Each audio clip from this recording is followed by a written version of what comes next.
Nah, maka orang yang eh, di dunianya berbuat dosa, berbuat kesalahan, dia menyesal untuk bisa kembali ke dunia, tapi itu tidak akan pernah terjadi. Nah, Nanda yang berbahagia, nah di padang mahsyar inilah semua akan diadili oleh Allah Subhanahu wa taala. Apa kata Allah dalam firman Allah dalam surah Az-Zumar ayat 6? Wa asyraqatil ardu binuri rabbiha wa wudi'al kitabu wa ji'a bin nabiyyina wa syuhada'i wa qudiya bainahum bil haqqi wa hum la yuzlamun. Artinya di bumi ataupun di padang mahsyar menjadi terang benderanglah dengan cahaya kehadiran Allah Tuhannya, dan buku-buku perhitungan perbuatan mereka diberikan kepada masing-masing nabi-nabi dan saksi-saksi pun dihadirkan, lalu diberikan keputusan di antara mereka secara adil, sedangkan mereka tidak dirugikan. Surah Az-Zumar ayat 69. Nah, jadi seluruh manusia di padang mahsyar itu semuanya akan merasa cemas. Dan nanti di akhirat itu yang berbicara bukan mulut kita, ya, tapi yang bicara adalah tangan dan kaki kita. Apa dalam surat Yasin, al-yauma nakhtimu ala afwahihim wa tukallimuna aydihim wa tashhadu arjuluhum bima kanu yaksibun. Artinya adalah pada hari kiamat nanti mulut mereka akan dikunci, ya. Kemudian yang menjadi saksi itu adalah tangan-tangan mereka, kemudian kaki-kaki mereka menjadi saksi atas apa yang sudah mereka lakukan selama di dunia. Artinya adalah tangan kita pernah mengapain di dunia nanti akan menjadi saksi, kaki kita kemana dia melangkah nanti akan menjadi saksi di hadapan Allah Subhanahu wa taala.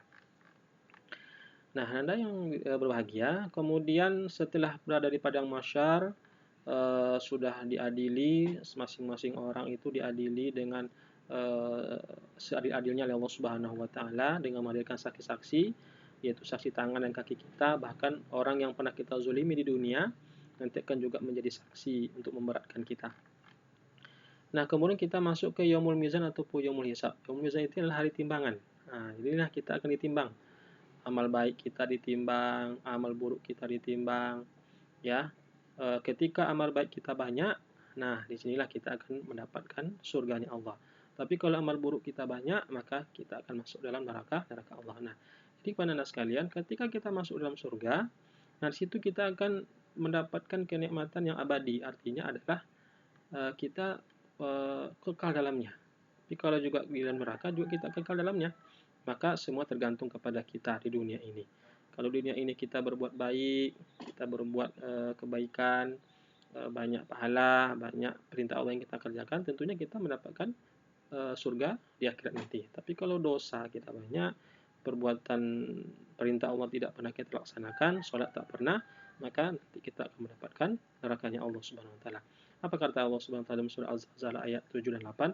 "Faman ya'mal mithqala dzarratin khairan yarah wa may ya'mal mithqala dzarratin syarran yarah." Maka barang siapa mengerjakan kebaikan sebesar zarah, niscaya dia akan melihat balasannya. Zarah itu seperti sebesar atom ataupun sebesar biji yang paling kecil. Ya, biji yang paling kecil, kita melaksanakan kebaikan, maka Allah akan melihat balasannya. Tapi juga kalau kita mengerjakan kejahatan, walaupun sebesar zarrah, sebesar biji yang paling kecil, maka niscaya kita akan mendapatkan balasannya. Nah, disitulah pada hari Yaumul Mizan itulah kita akan diadili, kita akan ditimbang. Maka ketika kita mendapatkan kebaikan di dunia, kita mendapatkan catatan amal kebaikan di akhirat, maka kita akan senang. Tapi kalau kita mendapatkan catatan keburukan, maka inilah akan mendapatkan penyesalan. Bahwa perlu kita sadari bersama bahwa kita ini semua akan mati. Kullu nafsin za'iqatul maut, semua kita akan mati. Tak ada kita yang abadi di dunia ini. Nah, baru terakhir kita akan menuju kepada surga dan neraka. Di sinilah kita akan ditentukan. Kalau kita tadi amal kita banyak, kita berbuat baik di dunia, maka surga. Kalau kita berbuat dosa, tak pernah melaksanakan perintah Allah, maka kita akan masuk neraka. Maka jangan bayangkan neraka itu enak, ya. Neraka itu sangat pedih.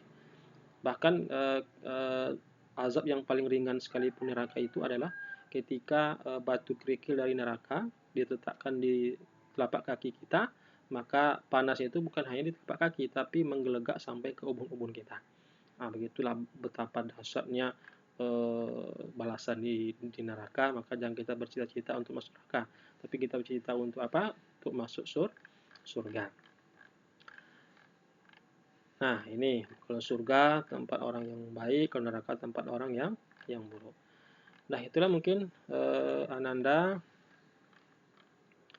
untuk sementara penjelasan kita mengenai hari akhir, dan kita mengakhiri perbuatan buruk, yang mudah-mudahan dengan pembelajaran ini dapat mengsadarkan saudara Ananda semuanya ya, bahwa kiamat itu pasti akan terjadi. Apakah kiamat kecil berupa kematian, berupa musibah, ataupun berupa bencana, maupun kiamat besar yang terjadi, yaitu kiamat kubro. Dan ketika terjadi kiamat kubro, maka kita tak bisa lagi bertobat ya. Maka orang yang ketika di dunia Allah berikan kesempatan untuk bertobat, maka cepatlah bertobat ya. Bertobat sebelum apa? Sebelum kita sakaratul maut. Nah, itu tak akan lagi terima tobatnya. Atau sebelum kiamat terjadi, itu tak akan terima lagi tobat Allah Subhanahu wa taala. Maka selagi kita masih diberikan kesempatan untuk bertobat, maka cepat-cepatlah bertobat. Mudah-mudahan kita semuanya, Ananda sekalian ya, mendapatkan hidayah oleh Allah. Semoga kita untuk gemar berbuat kebaikan, dan kita tidak lagi berbuat dosa. Sholat laksanakan, karena sholat itulah nanti akan menjadi amal kita. Yang pertama kali dihisab itu sholat ya. Jadi nanti ketika kita di padang mahsyar, pertama ditanya oleh Allah itu bukan masalah harta, bukan masalah zakat, bukan masalah haji, puasa, nah, tapi yang pertama tanya apa? Adalah masalah sholat. Nah, kalau sholat kita itu sudah laksanakan dengan sempurna, sholat kita laksanakan dengan baik ya, tidak pernah bolong, subuh, zuhur, asar, maghrib, isya, dan sholatnya dengan khusyuk, tidak terburu-buru ya, dan lebih baik lagi dilaksanakan di masjid, maka kalau kita sudah sempurna sholatnya, maka baru nanti ditengok puasa kita bagaimana, baru tengok bagaimana zakat kita bagaimana, baru tengok haji kita bagaimana ya. Jadi sholatlah sebelum Anda disolatkan orang. Kalau sudah disolatkan orang, tak ada guna lagi ya. Selagi masih ada waktu, cepatlah bertobat, karena hari akhir itu mengajarkan kita bagaimana untuk mawas diri ya, tidak berbuat dosa lagi di dunia. Tentunya kita setiap ingin berbuat dosa, ingat, kita pasti akan mati. Ingat, kita nanti akan dibalas oleh Allah Subhanahu wa taala. Ingat, kalau nanti kita akan dibangkitkan Allah di hari akhirat. Ketika kita dibangkitkan, maka itulah kita akan abadi. Kalau kita dibangkit dalam keadaan baik, alhamdulillah, kita mendapatkan kenikmatan yang luar biasa. Tapi kalau kita dibangkitkan dalam keadaan hina, sampai kita dibangkitkan dalam diseret di wajah kita, maka itulah penyesalan yang tak akan lagi ada gunanya. Selagi kita masih berada di dunia, maka nikmatilah kehidupan dunia. Terima kasih, mudah-mudahan bermanfaat. Jadi kesimpulannya adalah bahwa di pembelajaran hari kiamat ini, Ananda, yang pertama adalah kita mengingat kembali ya, bahwa semua kita pasti akan mati. Kita akan dibangkitkan oleh Allah. Yang kedua, bahwa dari hari kiamat itu terjadi peristiwa-peristiwa ya, kegiatan ataupun peristiwa dari kiamat seperti yaumul arzah, yaumul mahsyar, yaumul mizan ya, atau yaumul hisab, atau dan terakhir kita akan menentukan ke surga ataupun ke neraka. Yang ketiga adalah mudah-mudahan dengan pelajaran ini dapat menjadikan Ananda lebih baik lagi di dunia, melaksanakan ibadah pada Allah Subhanahu wa taala. Terima kasih. Assalamualaikum warahmatullahi wabarakatuh.